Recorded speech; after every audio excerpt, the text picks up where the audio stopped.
এখানে বিভিন্ন ধরনের ট্রাভেল এজেন্সি আছে, ওদের কাছে গেলাম। ওদের কাছে যাওয়ার পর ওরা আমাকে একটা রেট বললো। আমি এখনো ডিসাইড করি নাই কোনটা করবো না। It depends on time. তাহলে প্রাইসগুলো প্রপারলি বলে দেয়, তাহলে আপনার জন্য একটু সুবিধা হবে। সেটা হচ্ছে 8,500 টাকা হচ্ছে প্যারাগ্লাইডিং, 4,500 টাকা হচ্ছে রিভার রাফটিংয়ের জন্য, 1,000 হচ্ছে কেবল কার, একদম ছোট, এটা হচ্ছে সবচেয়ে ছোট অ্যাক্টিভিটি এখানে।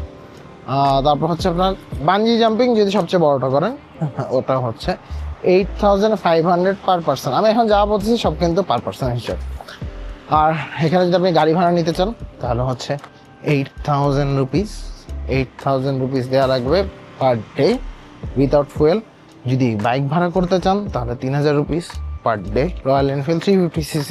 So this are the things.